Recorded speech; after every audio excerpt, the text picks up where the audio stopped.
Good afternoon and namaste from Goa, India. I have a very special guest with me today, Dr. David Unwin. Before I introduce him, my name is Ira Sahai. I am a metabolic health coach. Welcome, Dr. David Unwin, and let me introduce him to the people, which is very unlikely. Most of our viewers already know you, but for the benefit of those who may need an introduction, Dr. David Unwin is a general physician an RCGP clinical expert in diabetes who works for the National Health Services in England and who's changing the scenario of diabetes in the UK from managing diabetes as a chronic deteriorating condition to finding remission. He managed to save huge money for the NHS than the other GPs in the UK. His work has been so impactful and profound that he was awarded the prestigious NHS Innovator of the Year award and was named one of the top 10 most influential GPs in the UK. Dr. Unwin came up with the 4-gram standard teaspoon of table sugar as an equivalence to convey the amount of glucose in foods like bread or rice. 800 foods were measured in terms of how much sugar they actually were. The pictures on the internet that we see and you see uh, often saying that 150 grams of boiled rice is how much sugar, or say 10 spoons of sugar, as per Dr. Unwin, is his own work, and which is kind of redefining foods into how much sugar or how many spoons of sugar they ultimately turn into. The sugar infographics was first published in the Journal of Insulin Resistance, and since then it's been published in 18 languages, if I'm not wrong, 18 languages, and downloaded millions of times after that. That also explains why diabetics not having sugar don't really see remission. It's because of the high carb meals that they're eating. By the way, it took just one patient of Dr. Unwin to change course, to make him change course and also change the way he treated diabetes. Let's begin this very interesting session with Dr. David Unwin. Dr. Unwin, please tell us about the patient of yours who changed things for you, and a very warm welcome to you in this session. Thank you so much. It's a great privilege to be chatting to you all today. I particularly enjoyed what we just heard from Dr. Mansour. What a cheerful, lively young doctor. I'm really looking forward to seeing what he achieves in the future. Anyway, back to me. I'm chatting to you all from the British Lake District. Okay. It's very wet and rainy outside. I wish I was in the sunshine with you all. Yeah. Just to answer your question, for the first 25 years of my work as a doctor, I saw the human condition really as one of gradual deterioration, so that I expected my patients to deteriorate over time and for me to progressively add more medication to compensate for that deterioration. And so until the age of 55 years, until I was 55 years old, I had never once seen drug-free remission of type 2 diabetes, and nor did I expect to see it. I didn't think that was natural. And then one single patient in 2012 changed my life forever and the life of a great many of my patients. This lady had been a patient of mine for over 10 years, and I'd been treating her diabetes with the usual drug that we use here, metformin. I knew that she wasn't taking her metformin, and so I wrote to her asking her to come and see me with the anticipation that I was going to tell her off for not taking her drugs and to tell her that she was at risk. However, I was in for a great surprise because she was going to tell me off. She came in, looked so different than I'd seen her before because she'd lost 3 stone in weight. She looked actually fabulous. And she was very cross.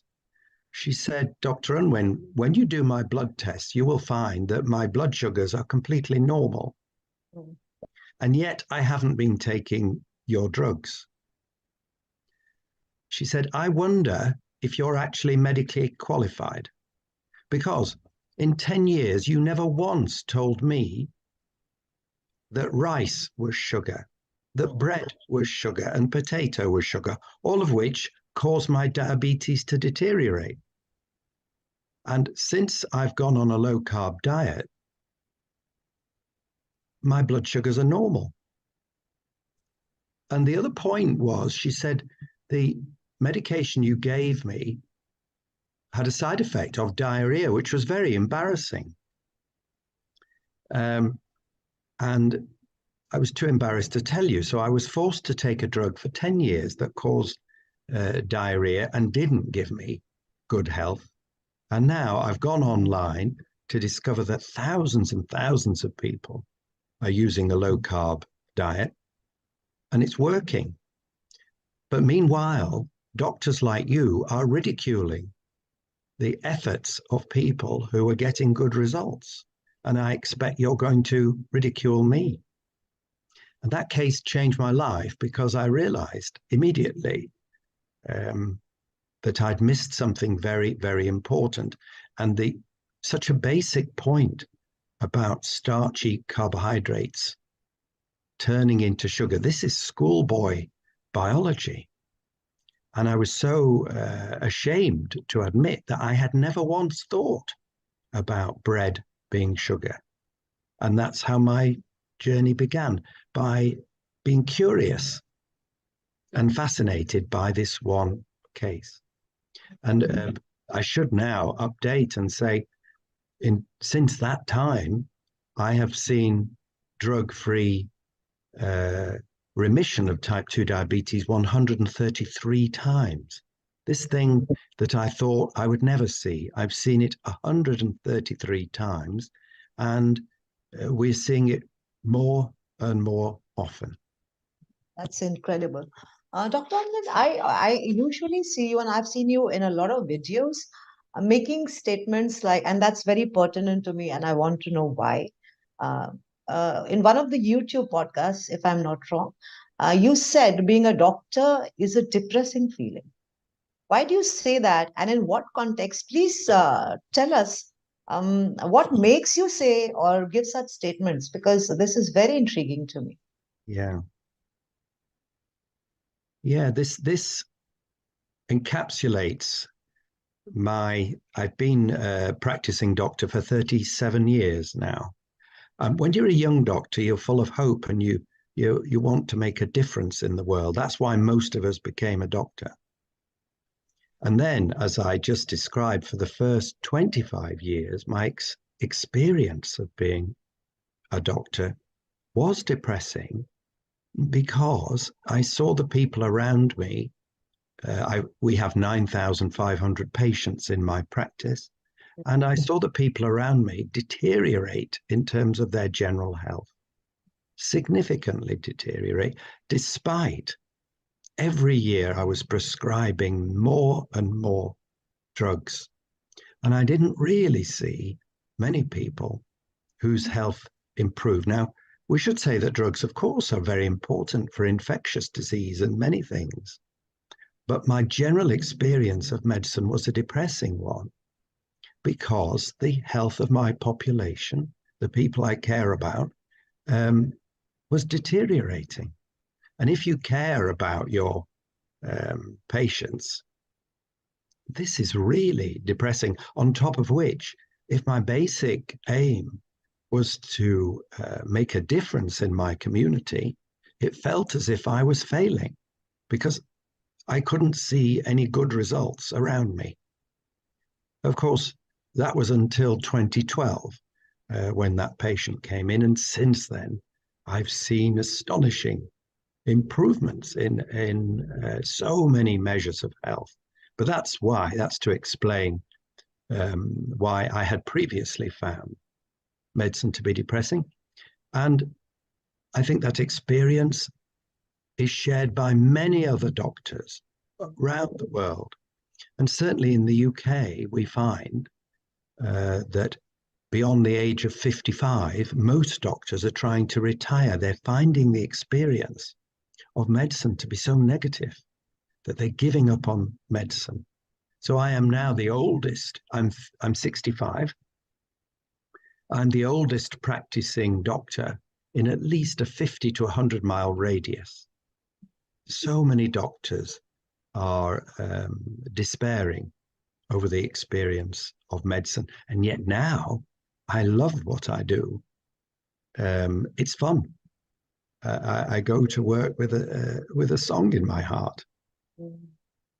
Yeah, I think it's a very humbling and beautiful feeling, because your entire statement of why you found medicine to be so depressing, and now the numbers that you get out of the lab work and the positive impact that you're making, Dr. Unwin, I think that puts a song in your heart, if I'm not wrong.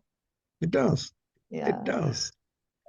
So tell us, Dr. Unwin, I have so many things to ask you, but just briefly, why do you think, for the benefits of those who are new to low carb, how does it, or why does it help people find remission, say for a diabetic or a hypertension patient, besides getting the weight issues in control? Oh, I think it's time to talk about sugar. It's time to talk about sugar. So if we begin with type 2 diabetes, remember the hormone insulin is there to protect you and all of us from a high blood sugar. High blood sugar is damaging. In fact, we know that within 6 hours, a high blood sugar damages the sensitive lining of your arteries. Within 6 hours. It's called the glycocalyx. A high blood sugar also binds irreversibly to many proteins, causing damage. And for this reason, we're cleverly designed to be protected from a high blood sugar by the hormone insulin. Insulin takes sugar from the bloodstream and pushes it inside cells where it can do less damage. That's the vital work of insulin. So if you continue to eat more bread than you need to run around, or rice, or potato, or biscuits, that sugar has to go somewhere. And insulin, day after day, year after year, is pushing that excess sugar inside cells. And in many cells, the sugar becomes fat. In particular, in the liver, the sugar becomes fat, and the fat actually is called triglyceride, which itself is a very important marker of cardiovascular risk. So that if you continue to eat all these carbohydrate foods, the fat in your liver goes up and up. We now have a situation where 38% of the whole of the world have non-alcoholic fatty liver disease.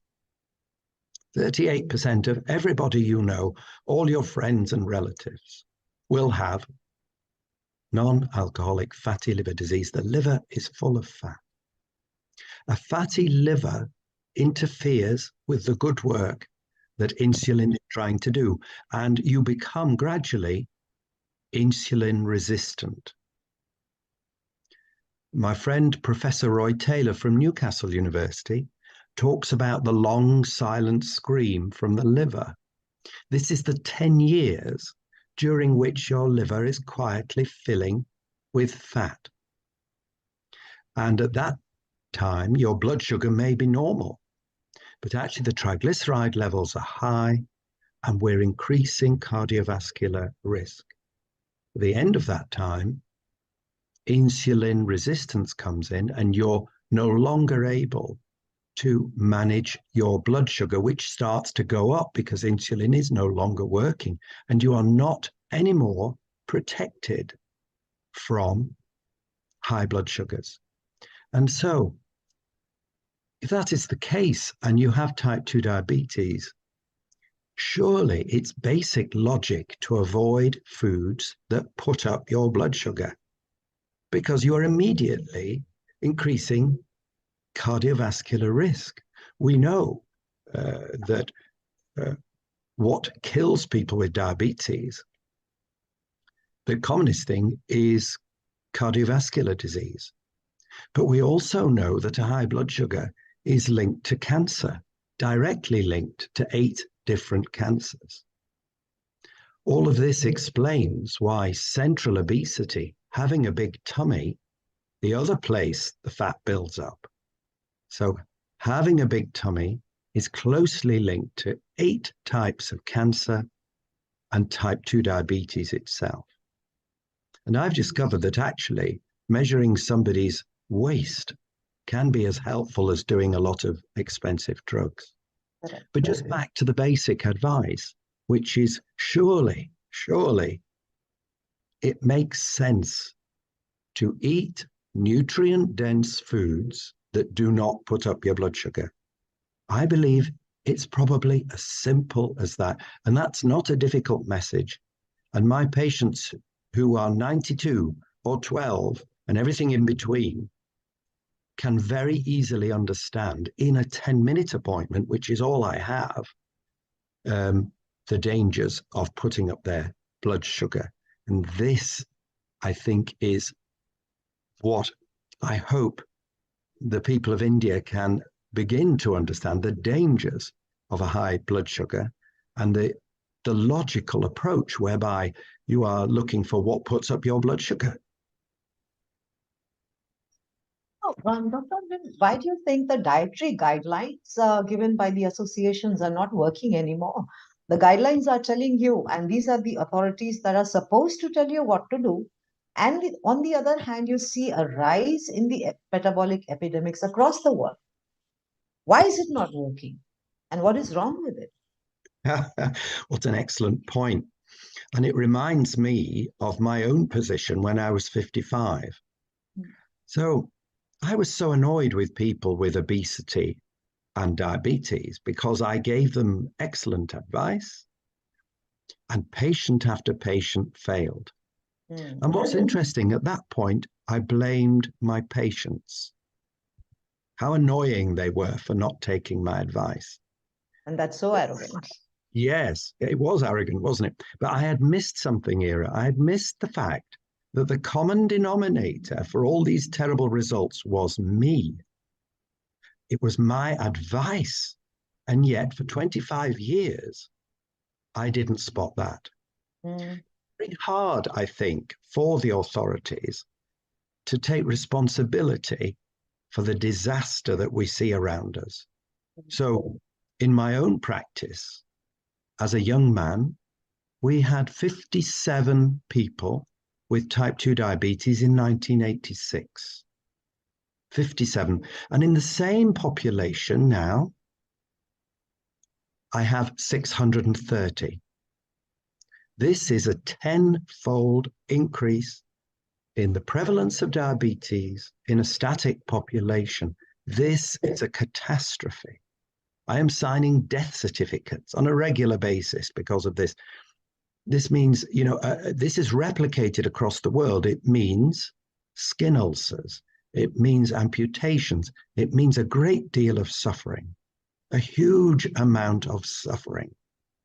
And I think we really need to be, or take some responsibility for this, because the guidelines, in my opinion, have been a disaster and that they are not working. We've put our faith too much into modern drugs.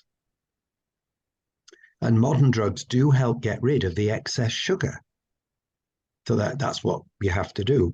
But maybe it's not as good as just not eating the sugar in the first place. If we think about the modern SGLT2 inhibitor drugs, they help you urinate out sugar. cardiovascular risk and help with weight loss and diabetic control. But they bring with them some rather worrying side effects. And would it not be more logical just not to eat that sugar in the first place?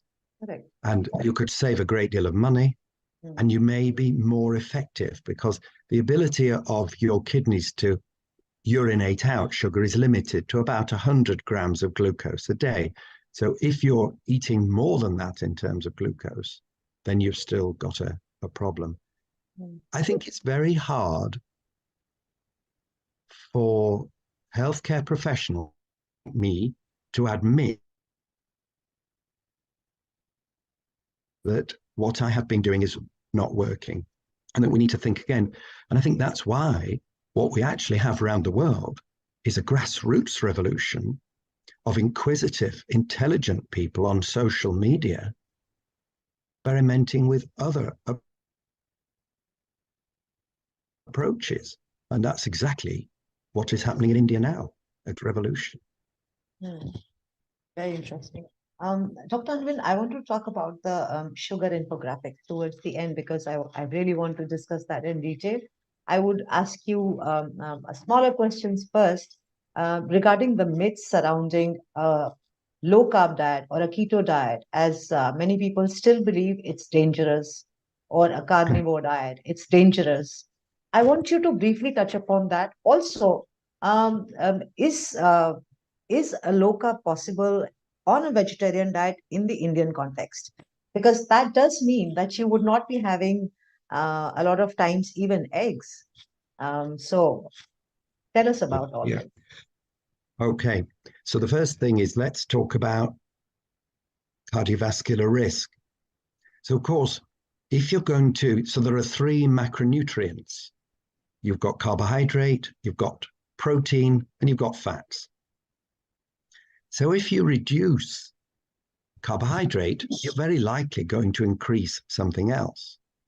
And in my early days, I was concerned about, if you increase fats, are you going to worsen cardiovascular outcomes?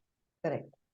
And that's why from the very beginning, I kept most careful data on the baseline and then follow-up of the fasting lipid profiles of all my patients.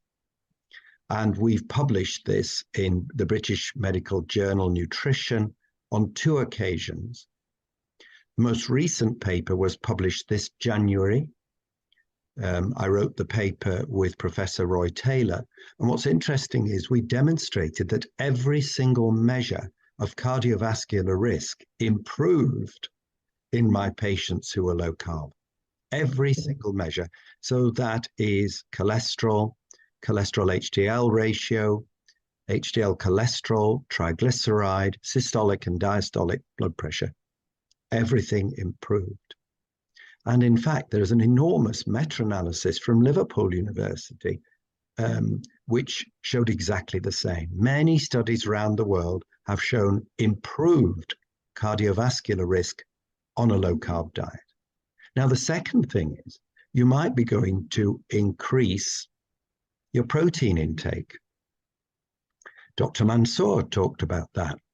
And there was previously the view that increasing protein would damage renal function.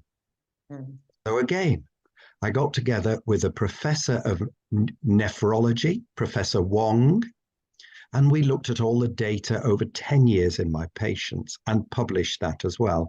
And if you Google renal function, Unwin and Wong, you will find my open access paper, which again showed astonishing improvements in renal function for my patients on a low-carb diet.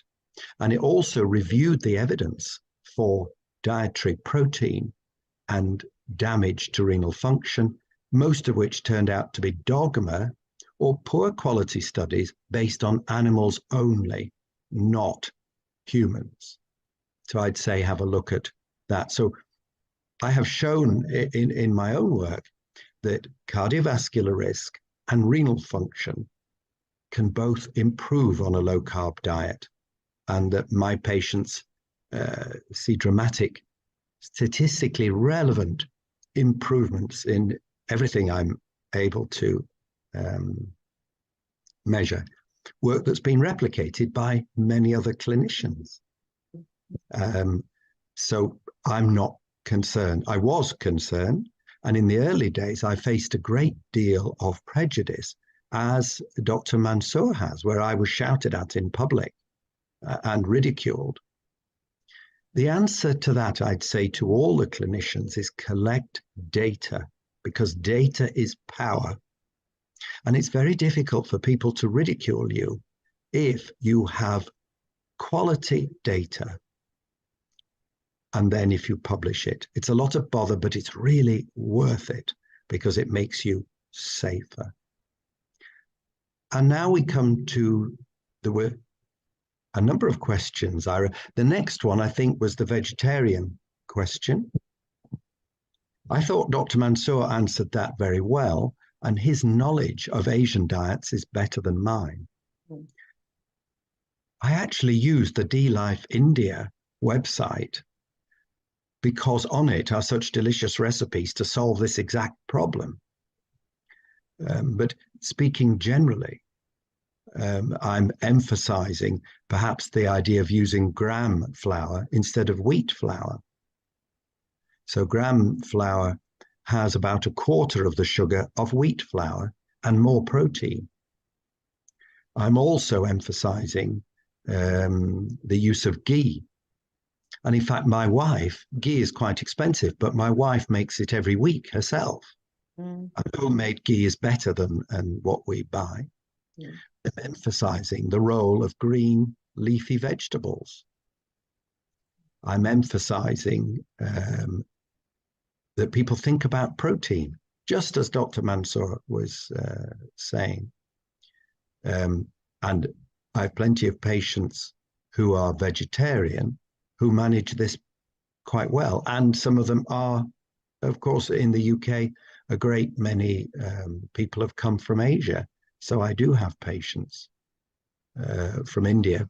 And what's interesting is my Indian patients suffer with diabetes at a lower weight than Caucasian patients would.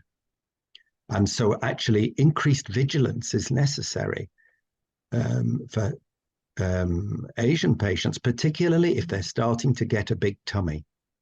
That is the first thing. And it's beginning to happen when people are younger and younger, particularly Asians. And so there we are. Those are my broad things, but I would go to DLife India and such delicious recipes there. Thank you.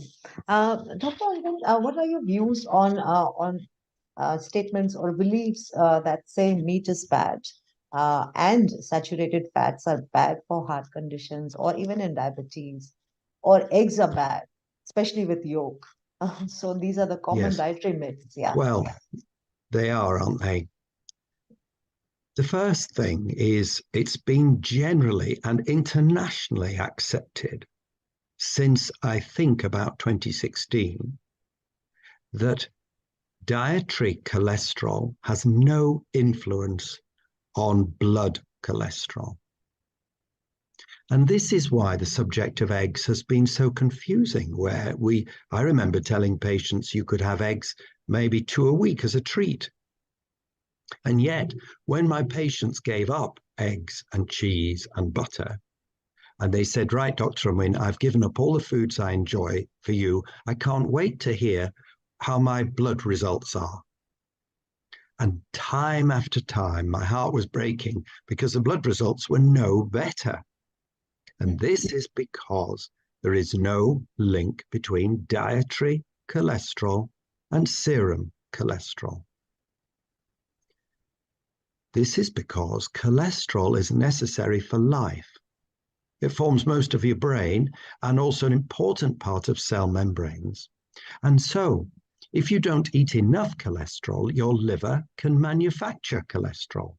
And so this is the reason that there is no link between dietary cholesterol and serum cholesterol. And it's caused a great deal of damage and a great deal of confusion. So The subject really is homeostasis, natural processes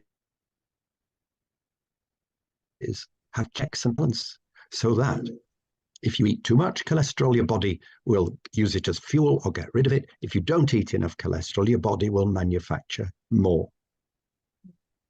And again, in the early days, I knew my patients were eating more meat, more full-fat dairy, and yet all the markers of cardiovascular risk improved. And in fact, I haven't referred a single patient to a vascular surgeon in 10 years. That is astonishing. I haven't seen a single diabetic foot ulcer since we began. And I have come to think that meat, I have not seen quality evidence that meat is in any way damaging. Now, processed meat may be, particularly when it's consumed with bread and chips and other things. But red meat I have not seen.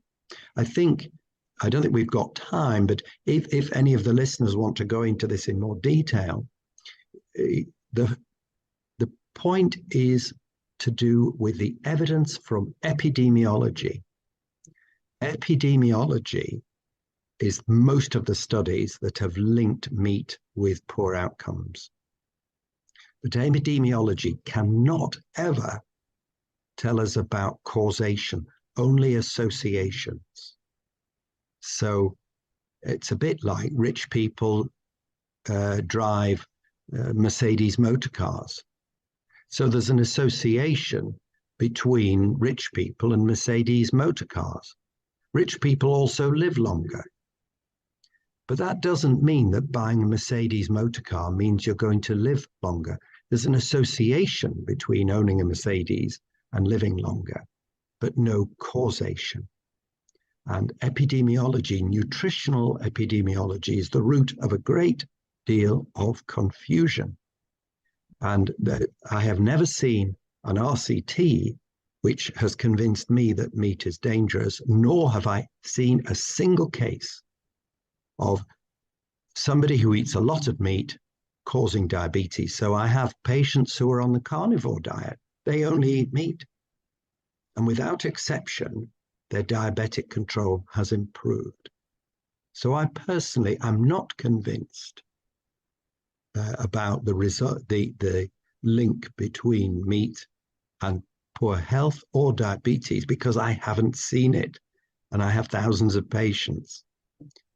So that's I think my answer to that. On an LCHF diet, Dr. Unwin, we often see A1C going down. At the same time, the LDL going up.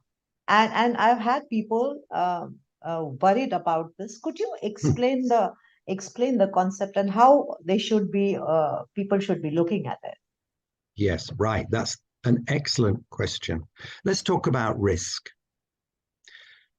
So having poorly controlled diabetes shortens your life by at least a third, and you will die of cardiovascular disease or cancer.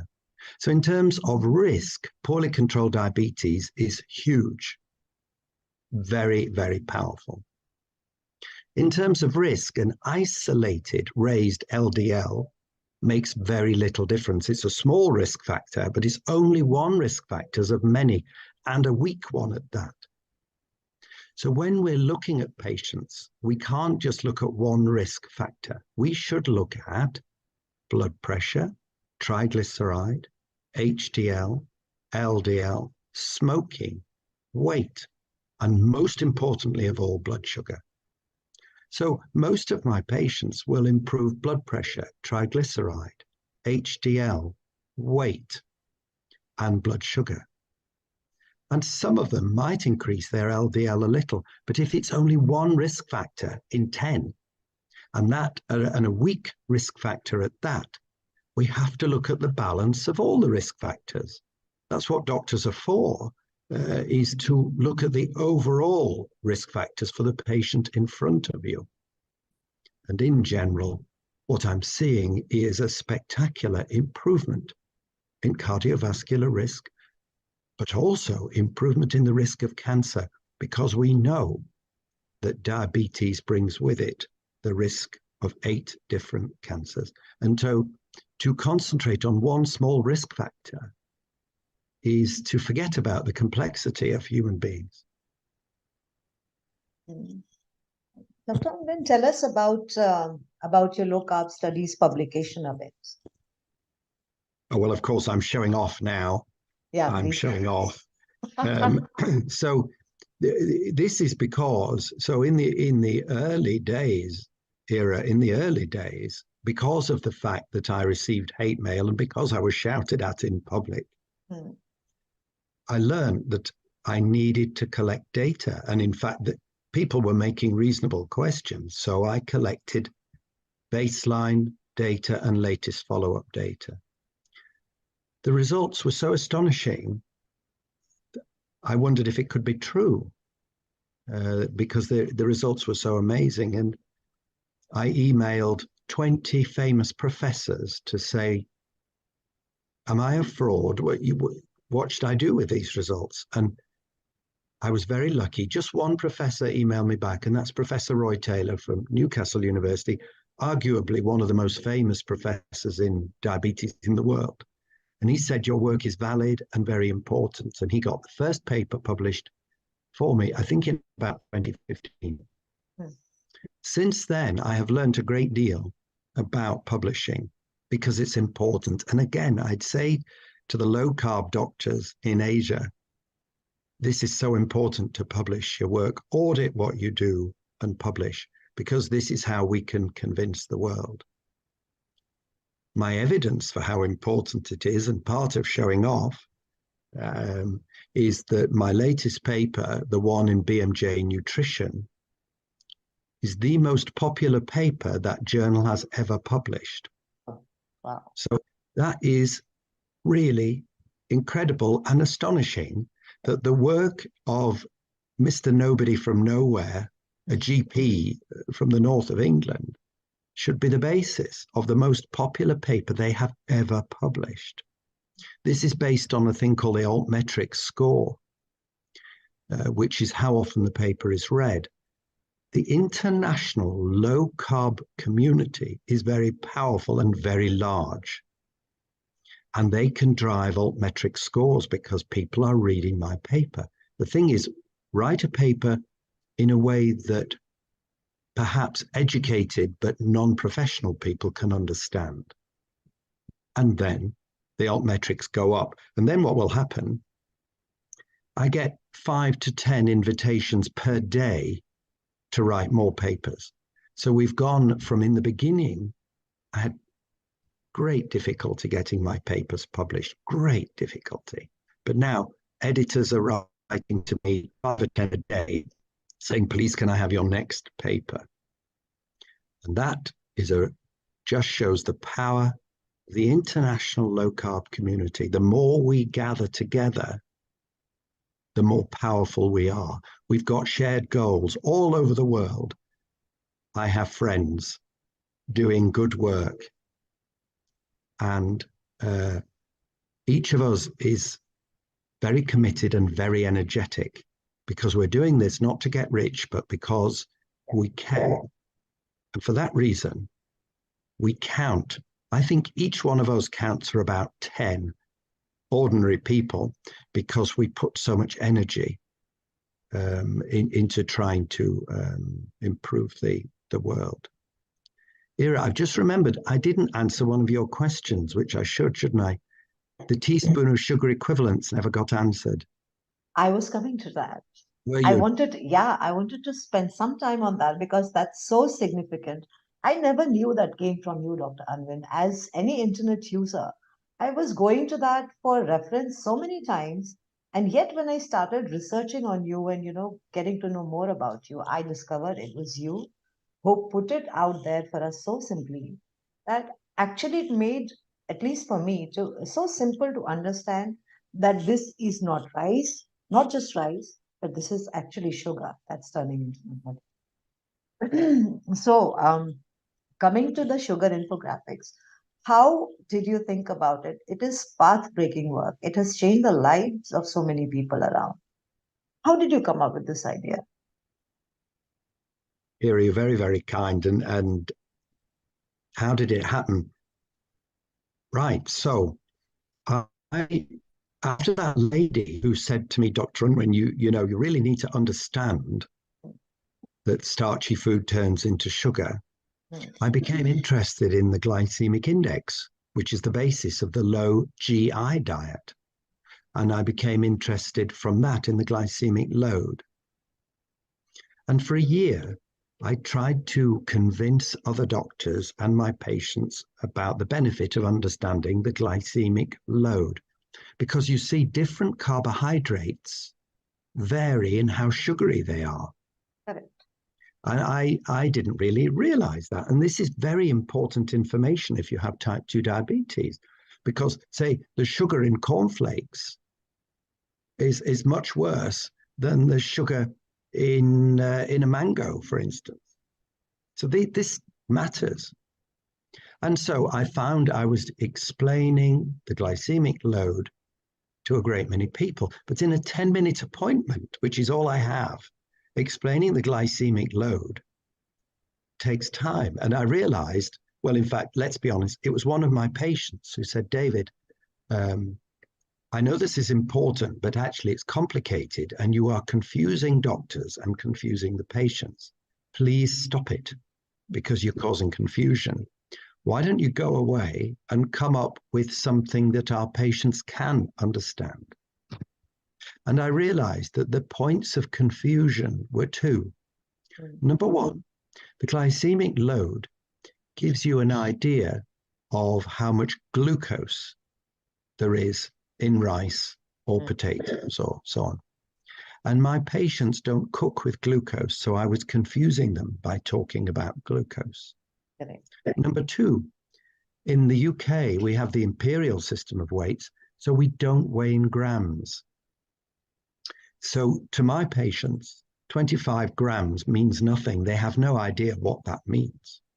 And so I determined to think of, could I think of a way of explaining the relative glycemic loads of different portions of food in a way that my patients could understand.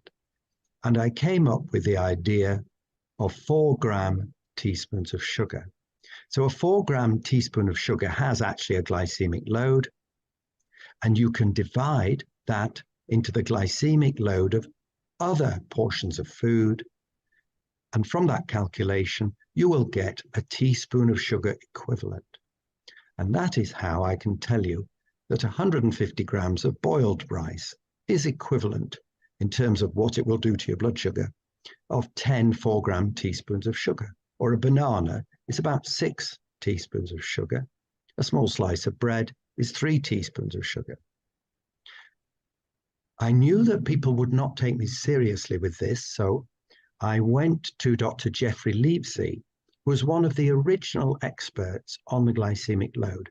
And together we did the mathematics on 800 foods, and we published this in the Journal of Insulin Resistance. This was, I think, in about 2016. And then since then, there are now 8 different infographics translated into 18 languages, and they have been downloaded millions and millions of times. The important thing is there's no copyright on them, so I'm hoping you will all steal my work. You won't have to pay for it. You will not have to pay for it.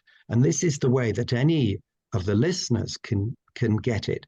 If you Google in capitals PHC and then Unwin and sugar, PHC, Unwin and sugar, you will come to a UK charity that I helped set up where the infographics are in 18 languages and free for you all.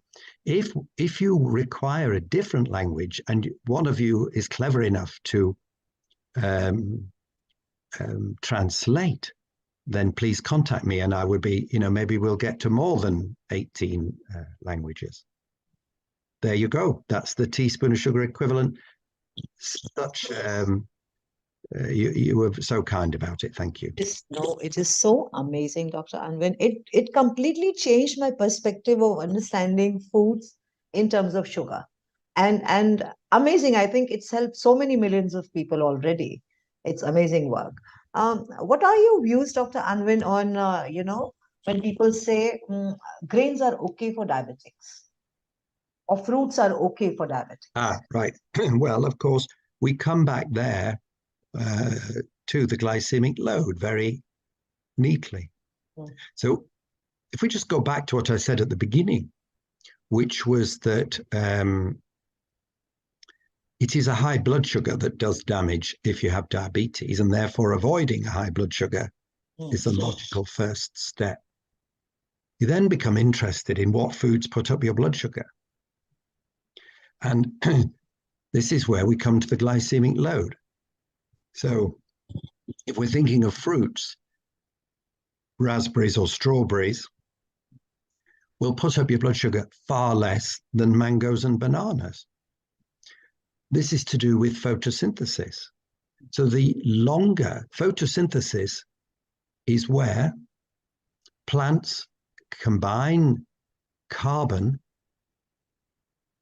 and turn it into sugar. So that's the energy from the sun combining carbon to form sugar. So the longer that plants sit in warm sunshine to produce fruit, the sugarier that fruit becomes. And so raspberries are less sugary than a ripe mango or a banana. Unfortunately, most tropical fruit is very sugary. And so that is where, if we're thinking of fruit and veg, we shouldn't lump it all together. It varies a great deal in terms of how sugary it is.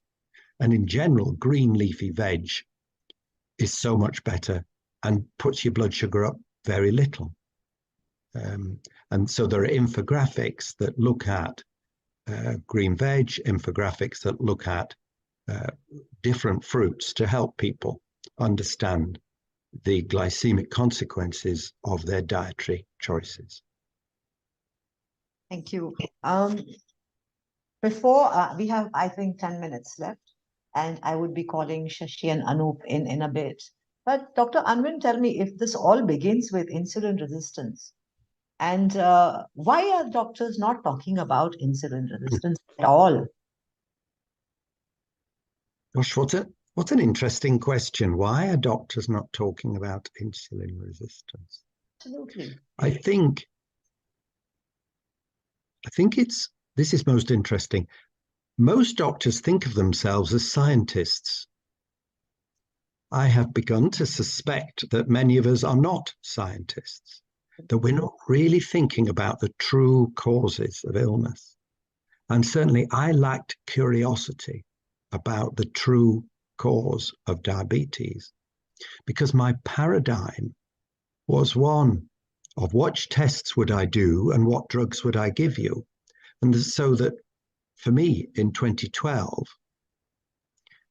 I had very little interest in insulin resistance. I'd never even heard of it because it didn't form part of my decision-making process.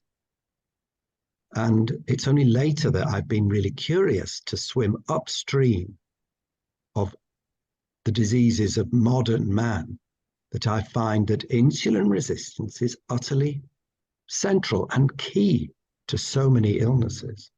But if my paradigm was purely what drug shall I give you, then insulin resistance isn't very interesting. And I worry that many of us are not scientific enough in our thinking and not curious enough about where is this epidemic coming from?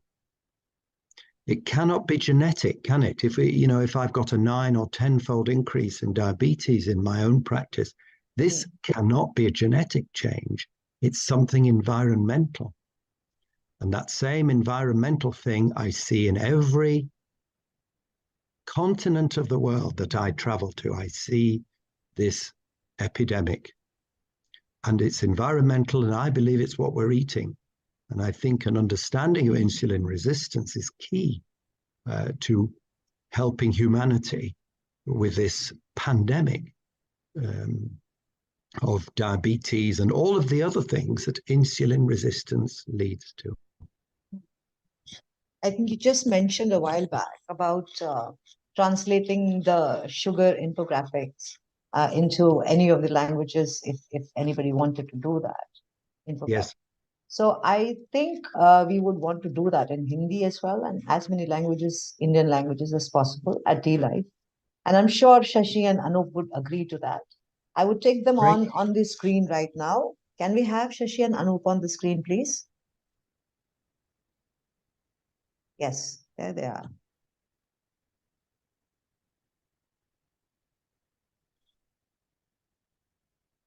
So, good morning, Dr. Unwin. Good morning. Yeah, Anup, you can speak. Yeah, good morning, Dr. Unwin. It takes great, I think it was 5 years back, you were the first person to, write a review about the platform. And you still remember how delicious the recipes are. And you were very kind enough to mention that in a live conference. Now, as Ira said, we would love to translate that infographic into as many languages as possible relevant to India. And since last 5 years, since you reviewed the platform, we've come a long way. Now we are offering, certification courses. So whenever you have time, you can always go through it and see wherever we are lacking, we would be, very willing to take the suggestions and improve on it. Well, thank you. Thank you so much for that. Yes, I do remember 5 years ago. And what happened was I went on the website because people approach me on a daily basis with ideas.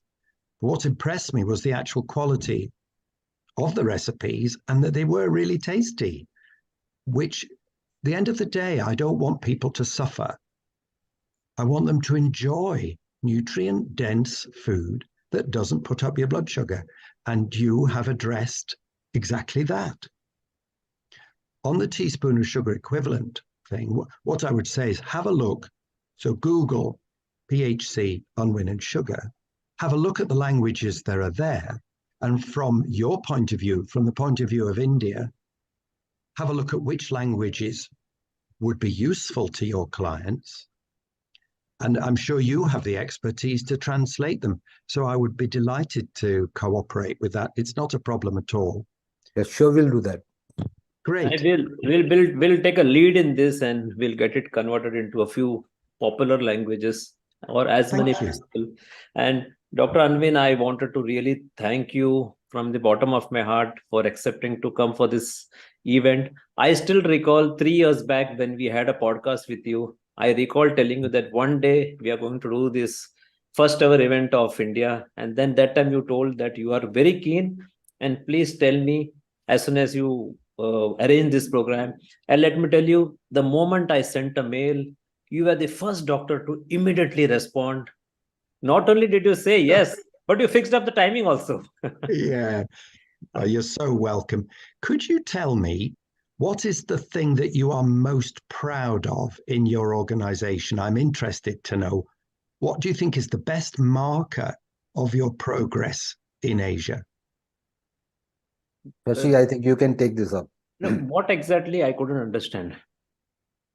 I'm interested to know what achievement from your point of view for DLife India, what is your best achievement that you are most proud of? I think it is the launching of the diploma in low carb nutrition course, because earlier we were just a community helping, but now Anup is churning out an army of low carb nutrition coaches, and this is going to help. And that's what Anup told you. He will give you a unique ID. Please log in. Please review the course also. I think you will be delighted. I can assure you that you will be as delighted as you had been seeing those low carb dishes also. You will be delighted with the course. I can 100% guarantee you. And just to add to that, please. Dr. Unwin, yes, thank you. Just to add to that, I think Anup could tell you a bit about how it is the only award-winning low-carb platform in India at the moment. Oh, yes. We are the biggest and the largest and the fastest growing, with so many countries now, willing to come over and get the diploma admissions. So I think that, and of course, your reviews and your validation define our credibility. Yeah, I mean, we were featured in many, I would say, media houses, but the most prestigious one was the Outlook Group, where they awarded Icons of India Award. So that's a big thing, big achievement. And once we started, started the diploma course, and we see the enrollments going up. Now it's, I think, 6 countries. The enrollments are from 6 countries, though we were targeting only India. So with a battery of army of low-carb professionals, it might sound a small number, but yes, we can easily boast of 3,000 plus combined cases of success stories. And if you talk of extreme cases, we have seen A1C coming down from 15.7 to 5.7. So that's the extreme. Plus fatty liver grade 1.5, I think it's gone. Multiple cases of fatty liver, and not to forget your host, Ira Sahai. She has reversed membranous nephropathy on a carnivore diet. Doctors had given up hope, but she's still here hosting you. The thing is, it works. And this is why this approach is growing inexorably and internationally. Because if you see something that works and changes your life, it doesn't matter what other people tell you, you know it works. You've seen it work, and you can't unsee it. And I think that underpins our steady growth, because as an approach, it works like nothing else. And then your relatives look at you and they do the same, and then your friends do, and thus it spreads. And so we have a situation now in my own practice where if you will go low carb for me in Southport, you have a 50% chance of achieving drug-free remission. 50% chance of drug-free remission. And we now have, if you took the entire practice, 20% of the entire diabetic NHS register are now in remission of their diabetes. And we're saving about £70,000 sterling per year on the diabetes drug budget. So it works. And gradually, in this way, in the UK, I'm convincing hundreds of other doctors to do the same. And then we're replicating, and this is a form of evidence where real world evidence where it gets replicated and then it works. And I'm sure that is what is happening for D-Life India, that it works. And then, your relatives look at you and think, well, you look maybe I should do the same. The struggle is always to overcome that first idea that I couldn't live without rice or I couldn't live without bread. But my other interest is in the psychology of this. And when we give hope, that makes a difference. And if you give people hope of living longer and enjoying life, then they can give up rice. That's the important thing. Thank you. Thank you, Dr. Unwin. I think, again, I wanted to thank you for really coming in this session and sharing your knowledge. You are the master of diabetes remission, and you have so much work ahead of you still, I think. And we look forward for your further contributions to not only UK, but the globally, because you're a global hero when it comes to diabetes remission. Thank you. Just one line from me to Dr. Unwin. I think he's been very humble. Very humble. We should all learn from him. He came to my Twitter timeline. He himself replied to him. I think that's very rare. And that's such an encouragement for a new metabolic health coach like me. I mean, we look up to you, to your humility. And I would still call you a Doyen. You are a Doyen. You will be a Doyen. Bless you. So my final word is just, I'm hoping that one of you will beat me. So I have 133 cases of remission. Internationally, somebody go out there and beat me, because that would give me great joy. Great joy. Yes. Thank you. There's the race. Thank you so much. That was a great pleasure. a lot of work for us to do. There are enough. My final point is about there are enough patients to go around. We don't need to fight about any of this. It doesn't need, there are so many people suffering.